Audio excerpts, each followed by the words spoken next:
चलिए बेटा, तो आज अपन एक न्यू चैप्टर स्टार्ट करने वाले हैं और चैप्टर काफ़ी ज़्यादा इम्पोर्टेंट। Good afternoon everyone. चलिए बेटा, तो चैप्टर का नाम है सिमुलेशन।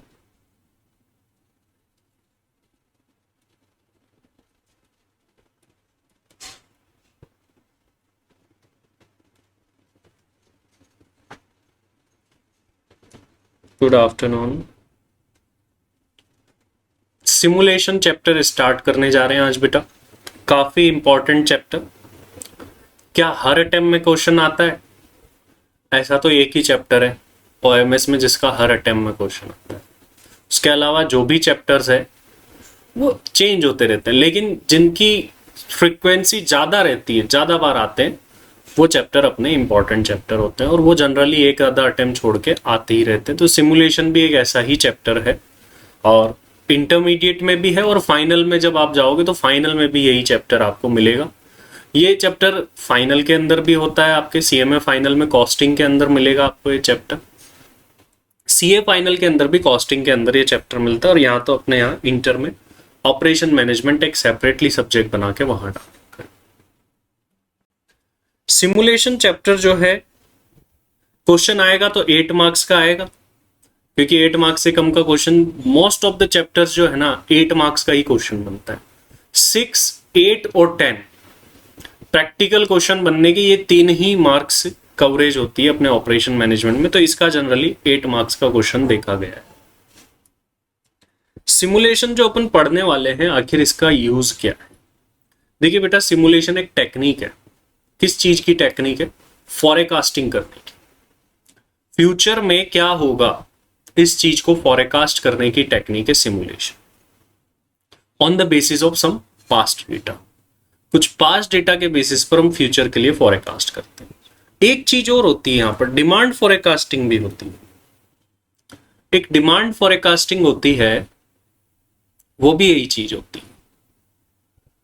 डिमांड फॉरकास्टिंग में क्या होता है कि किसी प्रोडक्ट की डिमांड को फ्यूचर के लिए फॉरकास्ट किया जाता है।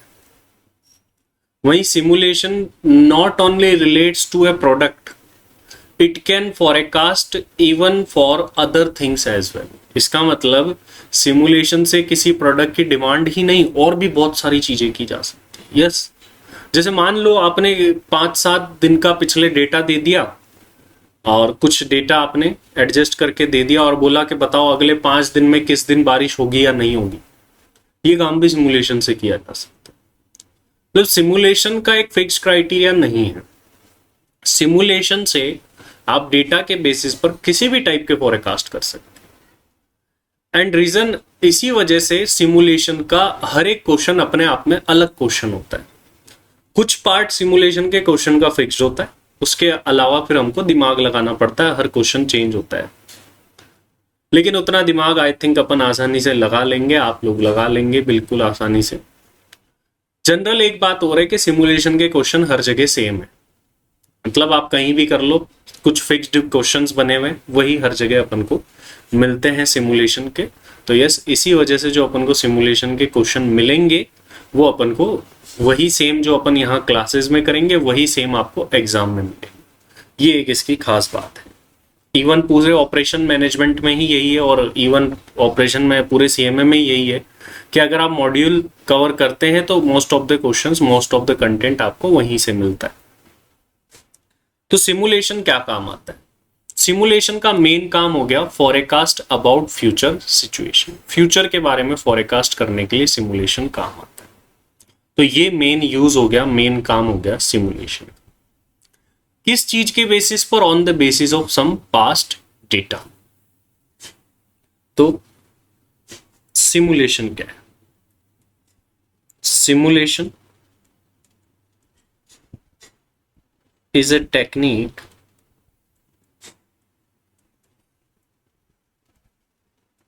by which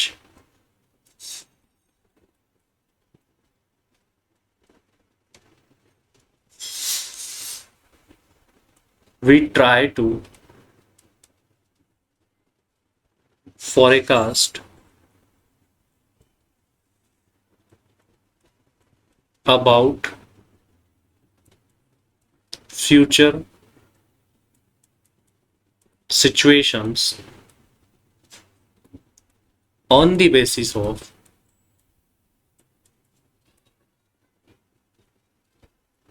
some past data. कुछ पास्ट डेटा के बेसिस पर हम फ्यूचर के बारे में फॉरकास्ट करते हैं सिमुलेशन के थ्रू. सिमुलेशन का जो मेथड अपन पढ़ने वाले हैं, इसका जो मेथड है उसको क्या बोलते हैं? मेथड या फिर टेक्निक ऑफ सिमुलेशन का नाम क्या है? ये एमसीक्यू में पूछा जा सकता है आपसे.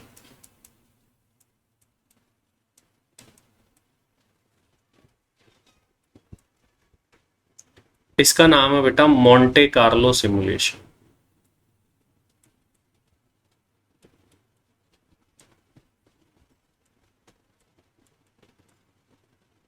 अपना फोकस प्रैक्टिकल पे रहने वाला. वैसे तो सिमुलेशन में कोई थ्योरी है भी नहीं, थ्योरेटिकल चीजें अपन एंड में ही डिस्कस करने वाले सारी. और थ्योरी वैसे तो अपन को एग्जाम में अटेम्प्ट भी नहीं करनी, प्रैक्टिकली अपन को करना है. मोंटे कार्लो सिमुलेशन, जो टेक्निक जो मेथड अपन यहां पर पढ़ेंगे उसका नाम होगा मोंटे कार्लो सिमुलेशन. एक्चुअल में सिमुलेशन होता कैसे, क्या होता है, ये सब कुछ समझने के लिए अपन को एक एग्जाम्पल ही लेना पड़ेगा और उस एग्जाम्पल के बेसिस पर हम उसको टेक्निक को सीखेंगे कि आखिर कैसे सिमुलेशन होता है. तो पहले कुछ बातों को अपन सीखते जाएंगे, जब वो जैसी है वैसी, फिर उनके लॉजिक्स भी अपन देखेंगे कि आखिर क्या इंटेंशन रहा होगा जिस व्यक्ति ने ये टेक्निक दी है, जो व्यक्ति ये टेक्निक देके गया, या किस तरीके से ये डेटा को एक्सट्रैक्ट करता है, यूज करता है. मैं यहां पर एक एग्जाम्पल ले रहा हूं बेटा, जिसके थ्रू अपन यहां पर समझेंगे सारी बातों को. एक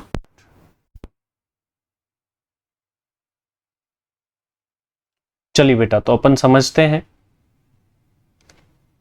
एक एग्जाम्पल के थ्रू.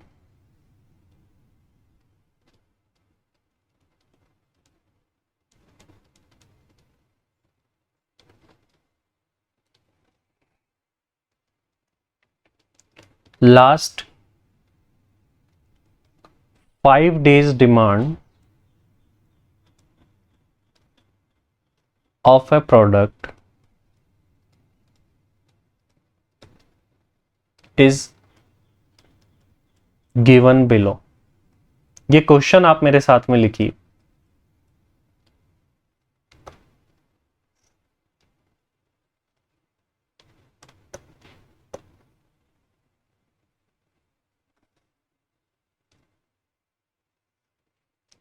कोई प्रोडक्ट है, उसकी लास्ट 5 days की डिमांड दी गई है हमें.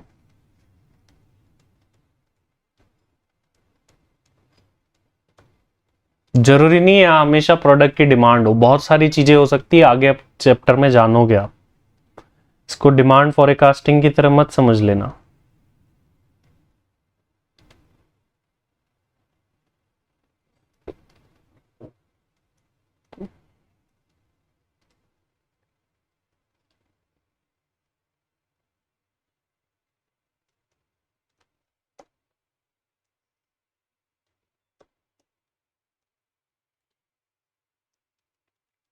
estimate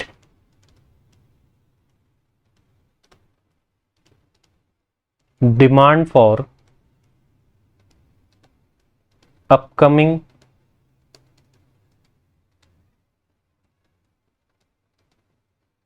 7 days on the basis of following random number.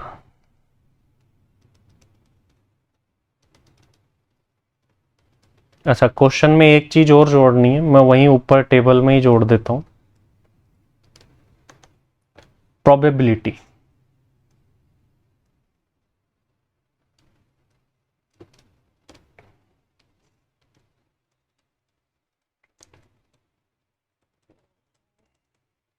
ये जो डिमांड से इनकी प्रोबेबिलिटीज कितनी थी? 0.20.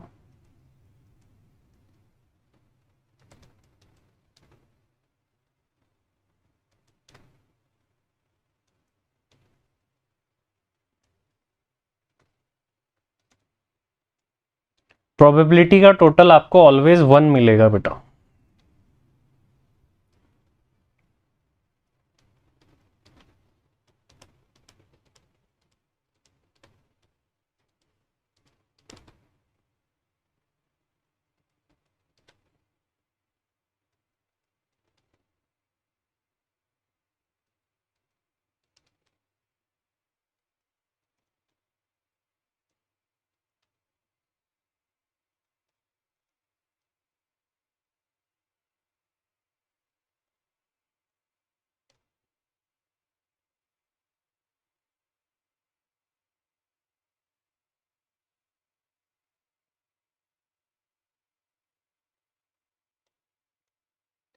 अभी ये चीजें है क्या, कैसे पढ़ते हैं, सब कुछ जानने वाले।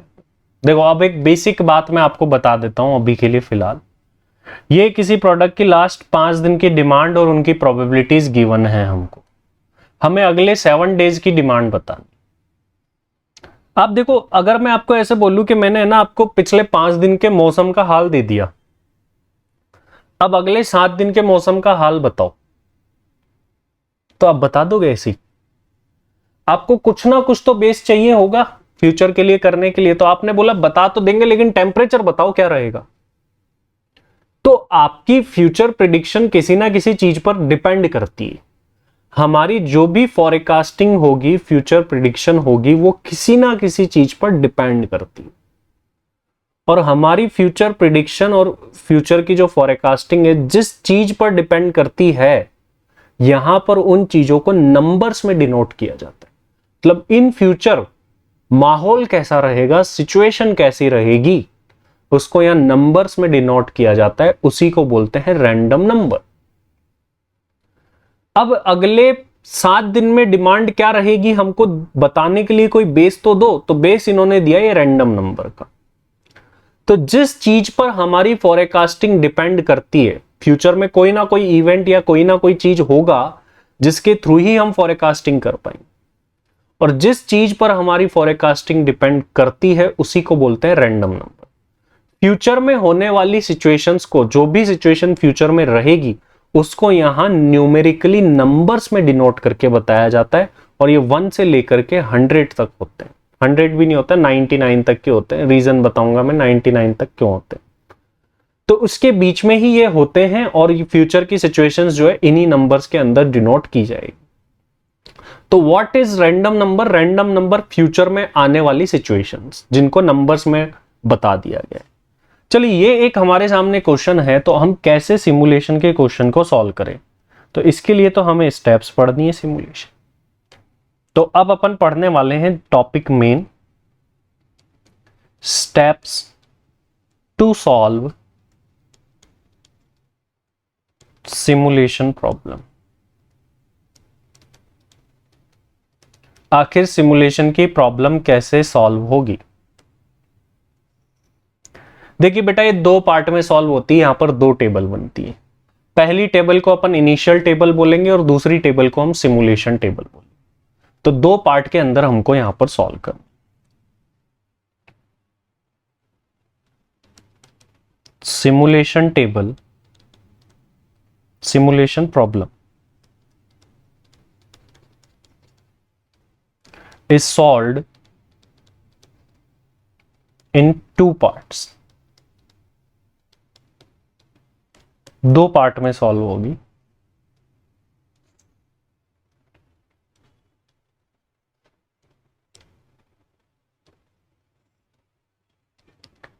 पहले पार्ट को बोला जाएगा इनिशियल टेबल या सॉल्यूशन,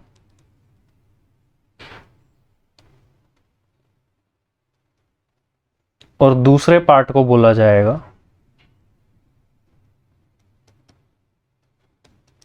सिमुलेशन टेबल।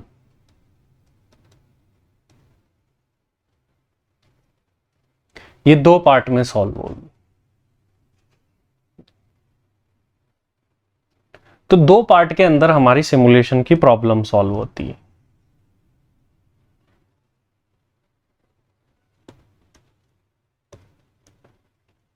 एक इनिशियल और एक सिमुलेशन। इनिशियल टेबल और सिमुलेशन टेबल, ये दो टेबल्स हमको हमेशा बनानी पड़ेगी। सिमुलेशन दो टेबल बनेगी, फिक्स्ड है हमेशा सिमुलेशन। अब इनिशियल टेबल में आखिर क्या आता है और सिमुलेशन टेबल में क्या आता है? सिमुलेशन टेबल हमारा मेन टारगेट है, जिसमें जो भी क्वेश्चन में पूछा है वो बताते हैं। और इनिशियल टेबल हमेशा फिक्स्ड काम होगा, कोई सा भी सिमुलेशन का क्वेश्चन कर लो, ये काम फिक्स्ड रहेगा जो अपन करते हैं इनिशियल टेबल। देखते हैं आखिर वो काम क्या है। स्टेप नंबर 1 पर हम जा रहे हैं।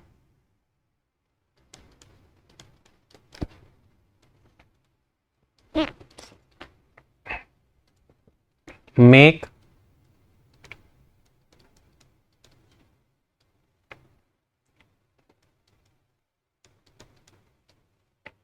Initial table. सबसे पहले initial table banana.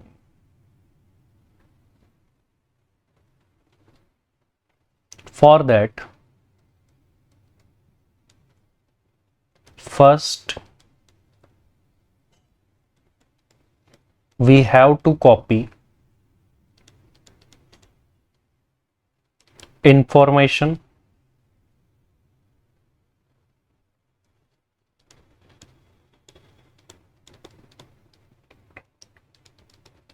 given in question। जो क्वेश्चन में इंफॉर्मेशन दी गई है उसको कॉपी करना है। probability is necessary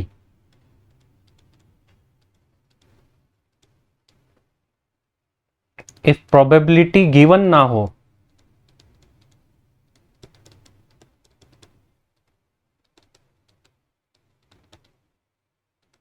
देन हमें कैलकुलेट करनी पड़ेगी। कैसे? वो सिचुएशन भी आएगी, बड़ी आसान है।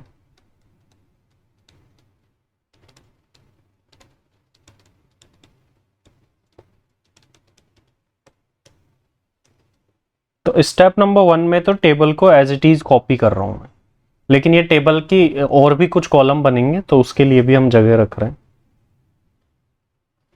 ये डे का कॉलम बनेगा, ये डिमांड का, ये प्रोबेबिलिटी का, और ये दो कॉलम और किसी चीज के बनेंगे, क्योंकि कुछ ना कुछ तो बनेगा ना, वरना तो क्वेश्चन और ये सेम हो जाएगा। एक डे का कॉलम बनता है बेटा, जो डे भी हो सकता है, मंथ भी हो सकता है, ईयर भी हो सकता है, कुछ ना हो तो सीरियल नंबर का पहला कॉलम। सेकंड चीज दो हमें दे रखी है, जैसे यहां डिमांड है तो डिमांड का। थर्ड चीज प्रोबेबिलिटी। फोर्थ चीज बनेगी कॉलम क्यूमुलेटिव प्रोबेबिलिटी। इनका मैं आपको लॉजिक भी बताऊंगा बात कि आखिर कैसे कैसे ये सारी बातें लिंक है, लेकिन उसको समझने के लिए पहले एक बार पूरा क्वेश्चन जैसा अपन कर रहे हैं वैसा करना पड़ेगा, फिर अपन को सारे लॉजिक पता चलेंगे। अच्छा ये इस चीज के काम, ये इस चीज के काम आता है, इस तरीके। और यहां पर रेंज डे है 1 2 3 4 एंड 5। इनकी डिमांड देख लेते हैं।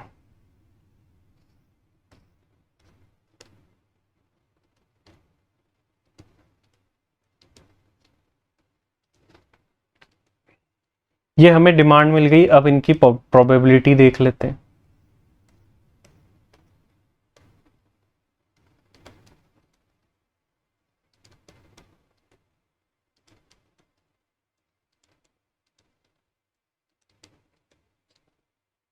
ये पहली स्टेप का काम है, 3 कॉलम वाला। आगे क्या करना होता है पहले उसको समझ लेते हैं, देन उसकी स्टेप्स लिखेंगे। ध्यान से समझिए बेटा। अब ये तो आपको नाम से ही पता चल रहा है, अगले कॉलम में क्या निकालते हैं बेटा? क्यूमुलेटिव प्रोबेबिलिटी निकालते हैं। तो ये जो प्रोबेबिलिटी हमें गिवन है, इसका हमें क्या कर लेना है? क्यूमुलेटिव कर लेना है। क्यूमुलेटिव मतलब जोड़ते जाओ, टोटल करते जाओ। क्यूमुलेटिव करेंगे तो ये 0.20, फिर ये 0.35, 0.45, 0.75 और 1.00 एंड में आना चाहिए।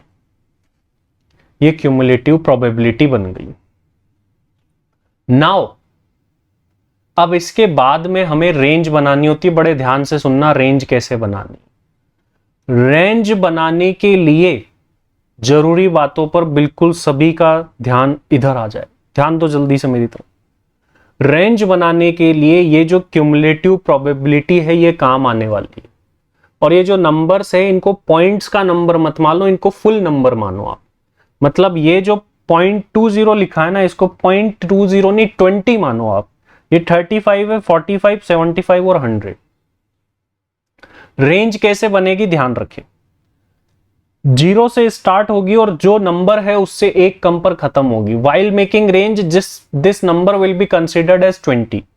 तो 0 से स्टार्ट होगी और जो एक कम है उस पर खत्म होगी, मतलब 19। इंक्लूसिव सीरीज बनेगी इसकी। नेक्स्ट वाला फिर कहां से स्टार्ट होगा, 20 से, और जो नंबर है उससे एक कम पर खत्म होगा, दैट इज 34। फिर नेक्स्ट वाला 35 से स्टार्ट होगा और जो नंबर है एक कम पर खत्म होगा, 44। फिर देन 45 से 74 पर खत्म, 75 से 99 पर खत्म। इंक्लूसिव सीरीज बन गई। जिसके नंबर ये सेम नहीं रहते ना उसको इंक्लूसिव बोलते हैं, और एक होती ना 0 to 10, 10 to 20, वो एक्सक्लूसिव सीरीज होती है अपनी।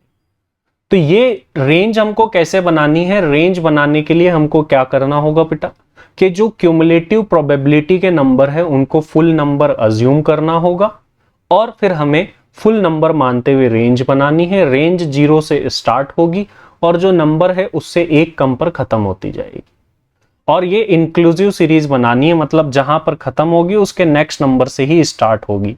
44 पर खत्म हुई तो 45 पर, 74 पर खत्म हुई तो 75 से स्टार्ट। बताइए बेटा ये सभी को क्लियर है कि नहीं, यस और नो? यहां तक की बात मुझे जल्दी से एक बार कंफर्म करिए आप मुझे, क्या आपको ये बात क्लियर हो गई? क्या आप इनिशियल टेबल बना सकते हैं? अभी इन सबका एक दूसरे से सबका लिंक भी आएगा जब हम पूरा कर लेंगे, तो मैं स्टेप नंबर 2 भी लिख रहा हूं इसके साथ साथ। फर्स्ट स्टेप में तो एज इट इज हमको कॉपी करना होता है। सेकंड स्टेप में हमको क्या करना, सेकंड स्टेप के अंदर क्या करना है, कैलकुलेट करनी है cumulative probability. Calculate cumulative probability, cumulative probability calculate करनी है। स्टेप नंबर 3 में क्या करना है,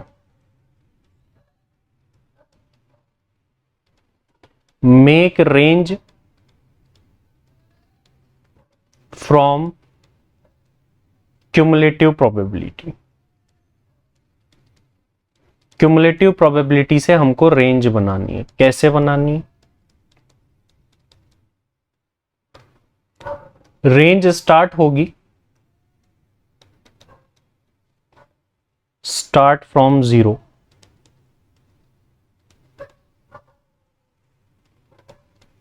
and it will end on one number less than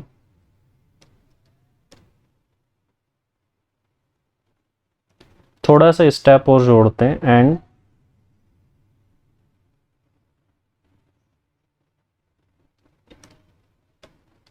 while making range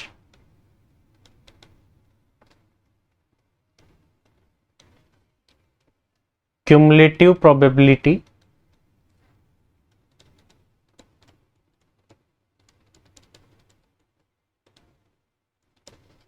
number will be considered as full number.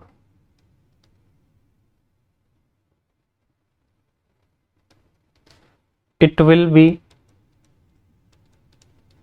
in exclusive series format.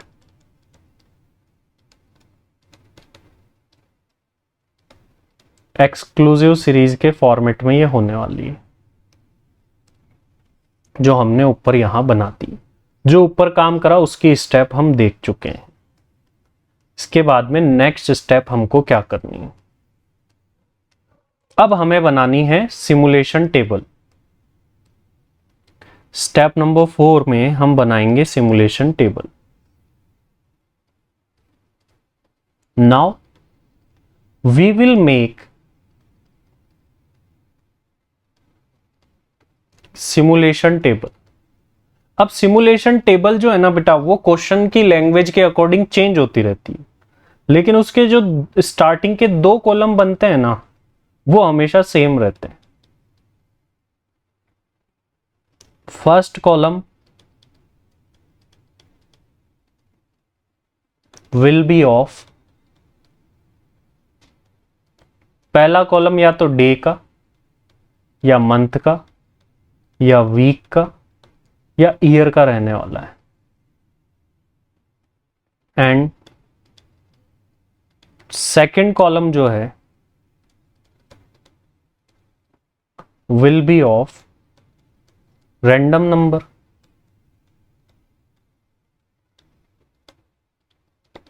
Random number का होगा। And remaining part question पर depend करता है।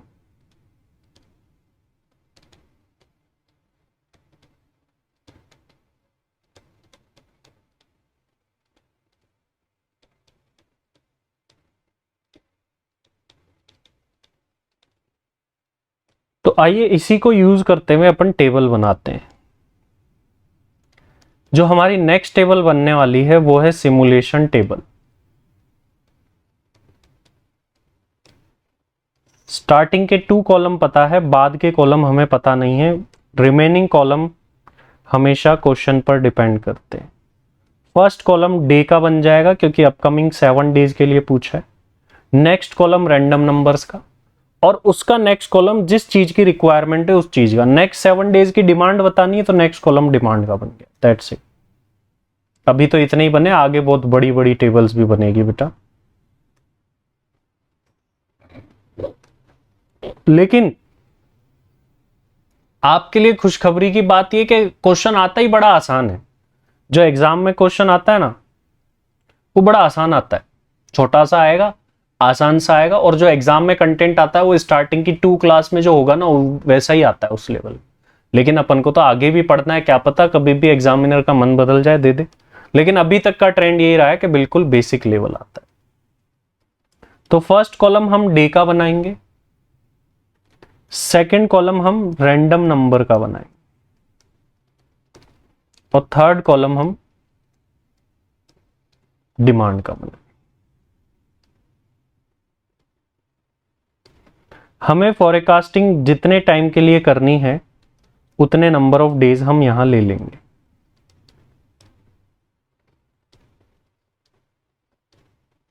और इन डेज की अब situation क्या रहेगी, जैसे मैंने बताया ना भाई, अगले 7 डेज में बारिश होगी या नहीं होगी।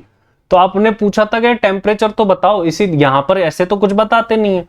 फ्यूचर की कोई भी सिचुएशन हो उसको न्यूमेरिकली बताते हैं, जिसको अपन रैंडम नंबर बोलते हैं। तो ये रहे वो रैंडम नंबर अपकमिंग 7 डेज के। 34, 49, 12, 92, 34, 49, 12, 92, 76, 61, 87। अब सभी का ध्यान मेरी तरफ, इधर देखो, इधर उधर मत देखो, यहां देखो। यहां अभी अपन को डिमांड निकालनी है। फ्यूचर में प्रोडक्ट की डिमांड क्या होगी वो निकालनी है। कैसे निकालें डिमांड? ये फ्यूचर की रैंडम सिचुएशन से जो होने वाली है, रैंडम नंबर्स को इस रेंज में जाकर के फाइंड आउट किया जाएगा। रैंडम नंबर है जैसे 34, तो आपने जो इनिशियल टेबल बनाई है उसमें देखो 34 कहां आ रहा है, ये यहां आ रहा है। उसके सामने जो डिमांड होगी ना, वही डिमांड वहां होगी 25। तो 34 रैंडम नंबर पर डिमांड होगी 25। देन 49 है, 49 को इस रेंज में ढूंढो, इस यहां आ रहा है। 49 पर डिमांड होगी 30 की, तो ये 30 की डिमांड। देन फाइंड आउट 12, 12 पर 20 की डिमांड। 92 92 पर कितनी 18 की डिमांड होगी।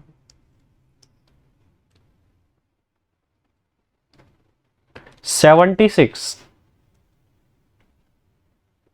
अगेन 18,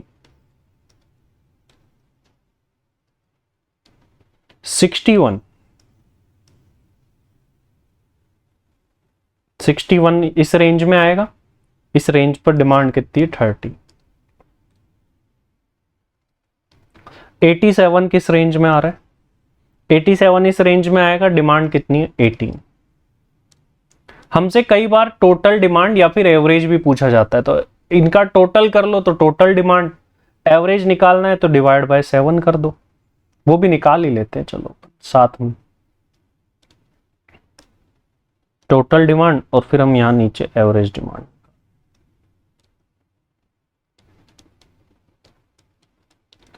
टोटल डिमांड निकालिए, टोटल करिए कितना आता है, देखिए इसका टोटल करिए और मुझे बताइए कि कितना टोटल आ रहा है डिमांड का, और फिर हम एवरेज डिमांड निकाल देंगे।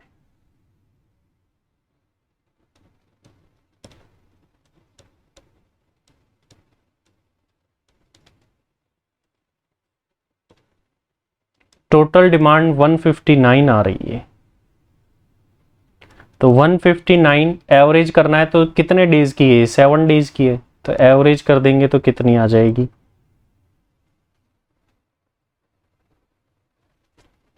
एवरेज डिमांड निकल जाएगी जब हम 7 से डिवाइड, तो 22.71 जो है वो हमारी एवरेज डिमांड आ जाएगी। सभी का ध्यान यहां पर, अगेन हमारा अल्टीमेट टारगेट क्या था, डिमांड निकालना, किसी चीज को एस्टिमेट करना। डिमांड तो यहां इस क्वेश्चन में है, दूसरे क्वेश्चंस में चेंज भी हो सकती है। सभी का ध्यान इधर, हमारा मेन टारगेट था डिमांड निकालना। कोई भी फ्यूचर की डिमांड हो या कोई और भी चीज हो, किस पर डिपेंड करती है, जल्दी से बताओ। आपको अगर कोई भी चीज एस्टिमेट करनी है तो क्या वो चीज है जो आपको चाहिए फॉर एस्टिमेटिंग, कि उसके बिना तो एस्टिमेट कर ही नहीं सकते। क्या आप मुझे बता सकते हो वो कौन सी चीज है जिसके बेसिस पर हमने ये एस्टिमेट करा, सब कुछ निकाला? Random number. रैंडम नंबर से ही हम ये सब कुछ कर सकते हैं। अगर हम रैंडम नंबर क्या है, फ्यूचर में आने वाली सिचुएशंस, जो सिचुएशंस है उसको नंबर्स में बता देते हैं यहां पर। अच्छा, रैंडम नंबर को कहां देखा जाता है? रैंडम नंबर से हम एस्टिमेट करना चाहते हैं, लेकिन इनका यूज कब हो पाएगा? रैंडम नंबर का यूज हो कब पाएगा? जब आपके पास में क्या हो रैंडम नंबर का यूज कब हो पाएगा? जब आपके पास में क्या हो? रेंज हो। जब हमारे पास में रेंज होगी बेटा, तभी तो अपन उस रैंडम नंबर को इस रेंज में देखेंगे।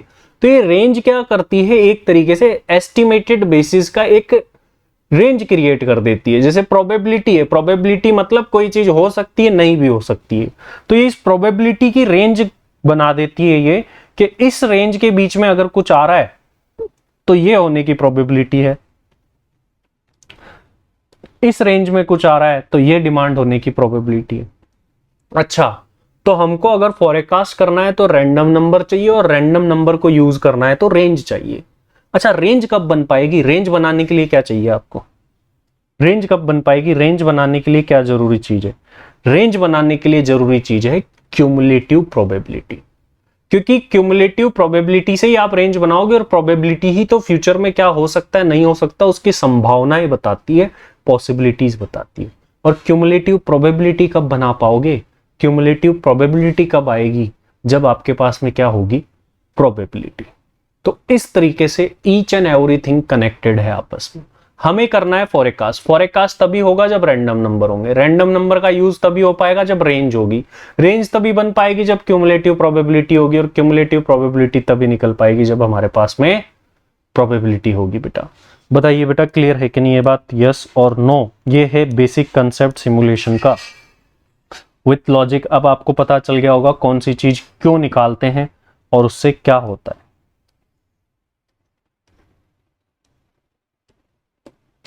Random number max to max 99 तक आ सकते हैं बेटा। Random number max to max 99 तक क्यों आएंगे? इसका रीजन क्या है बेटा? कोई भी, ये रेंज क्या बताती है या प्रोबेबिलिटी क्या बताती है फ्यूचर में क्या हो सकता है? क्या कोई भी फ्यूचर में होने वाली चीज 100% श्योर हो सकती है क्या? बताओ 100% के हाँ होगी। फ्यूचर की चीज 100% श्योर नहीं हो सकती, 99 तक तो हो सकती है। तो इसी वजह से ये रेंज जो बनती है 99 तक की बनती है लास्ट, और आपको जो रैंडम नंबर मिलेंगे वो भी 1 से लेकर 99 के बीच के ही मिलेंगे ऑलवेज। तो इस बात का ध्यान रखिए। नोट कर लिया है बेटा सभी आपने? बताइए जल्दी से मुझे। होपफुली आपने बेटा मेरे साथ साथ नोट कर लिया होगा। अब क्या होता है कि कई बार है ना हमको प्रोबेबिलिटी नहीं दी जाती, कई बार हमको क्या करती, प्रोबेबिलिटी नहीं देते, रेंज वो दे देते हैं फ्रीक्वेंसी। इतनी इतनी डिमांड है, इतनी इतनी डिमांड होने की फ्रीक्वेंसी है, प्रोबेबिलिटी नहीं देते। अगर प्रोबेबिलिटी गिवन ही ना हो तो फिर हम क्या करें? What to do if probability is not given? उस सिचुएशन में हम क्या करेंगे उस पर बात करते हैं। फ्रीक्वेंसी से प्रोबेबिलिटी कैसे बनाते हैं, we are talking about that. How to make, या फिर यूं बोले कैलकुलेट प्रोबेबिलिटी फ्रॉम फ्रीक्वेंसी।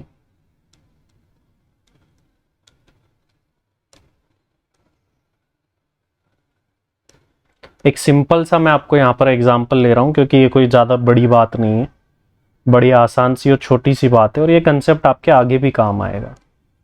जैसे यहां पर तो मैंने बस सीरियल नंबर ले लिया और यहां पर इसकी फ्रीक्वेंसी ले ली। फ्रीक्वेंसी मतलब कोई चीज कितनी बार होती है, और भी डेटा मिलता है, लेकिन अभी तो अपन को ओनली कंसेप्ट समझना है।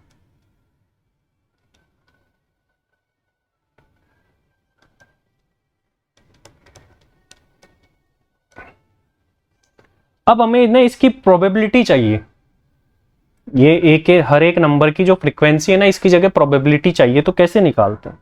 बड़ा सिंपल है, हर एक फ्रीक्वेंसी को फ्रीक्वेंसी के टोटल से डिवाइड कर दो। Each frequency divide by total of frequency. तो प्रोबेबिलिटी कैसे निकलेगी?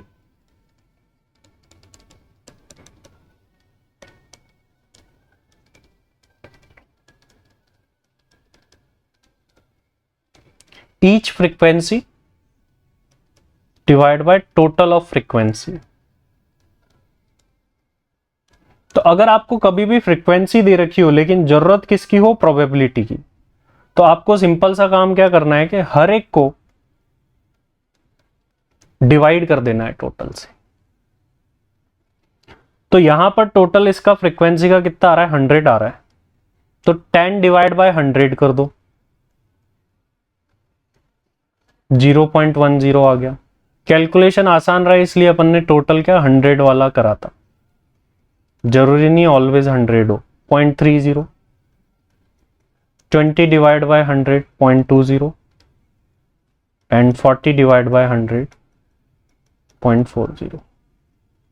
इस तरीके से हम फ्रीक्वेंसी से प्रोबेबिलिटी बना लेते हैं। कितना आसान काम है, हर एक फ्रीक्वेंसी को फ्रीक्वेंसी के जो टोटल है उससे डिवाइड करते जाओ तो प्रोबेबिलिटी बन जाती है। ये बड़ा सिंपल सा काम है। ये बताइए बेटा क्लियर और नॉट, यस और नो? क्या आपको ये बात समझा का नहीं समझा बच्चा? बताइए। बहुत ही आसान सी बात है, ये तो अपन 3rd 4th 5th क्लास का बच्चा भी समझ जाता है इस बात को। तो नोट कर लीजिए, नोट करके बेटा कंफर्म करिए मुझे। ये एक बेसिक सी बात है, ये आगे भी अपने काम आने वाली है। आगे अपने काम आएगी chapter number 7 economics of maintenance and spare parts management. एक टॉपिक है, वहां पर भी हमको ऐसा कुछ करना पड़ेगा, बनाना पड़ेगा। तो अब आज के आप होमवर्क में कर सकते हो बुक का एग्जाम्पल नंबर 1। ये बुक का एग्जाम्पल नंबर 1 है जो कि आप आज होमवर्क में कर सकते हैं। इसमें आपको डिमांड दे रखी है और फ्रीक्वेंसी दे रखी है। फ्रीक्वेंसी तो काम आएगी नहीं, तो फ्रीक्वेंसी से पहले क्या बनानी पड़ेगी, प्रोबेबिलिटी, हर एक फ्रीक्वेंसी को टोटल से डिवाइड करके। देन इन्होंने क्या करा है कि आपसे पूछे नेक्स्ट 10 डेज की प्रोडक्ट की डिमांड कितनी होगी। पूछा है नेक्स्ट 10 डेज की प्रोडक्ट की डिमांड कितनी होगी, वीक्स की, क्योंकि हमको डेटा वीक्स में गिवन है, तो नेक्स्ट 10 वीक्स की हमको बतानी है डिमांड, और ये रैंडम नंबर यूज करने हैं। लेकिन रैंडम नंबर देखना कितने दिए हुए, 15, तो क्या आप 15 लोगे? जब फॉरकास्ट ही 10 डेज के लिए करना है नेक्स्ट, तो अगले 10 डेज के आप रैंडम नंबर ले लेना, पूरे मत लेना क्योंकि पूरे काम के नहीं है। 3 4 5 6 7 8 9 10 यहीं तक के लेने, आगे का क्या, आगे का हमारा कोई काम ही नहीं है जब पूछा ही नहीं। अगर ये 15 डेज का पूछते तो हम ये 5 और ले लेते क्योंकि गिवन है, बट हमको 10 डेज का निकाल। तो ये आपके होमवर्क में रहेगा, मॉड्यूल का पहला क्वेश्चन है, ये आपका होमवर्क रहेगा। क्या हमारा टाइम हो चुका है? हमारे पास में भी टाइम है, आई थिंक टाइम हो गया। तो बाकी हम करते हैं नेक्स्ट क्लास में। आज के लिए इतना ही, थैंक यू वेरी मच।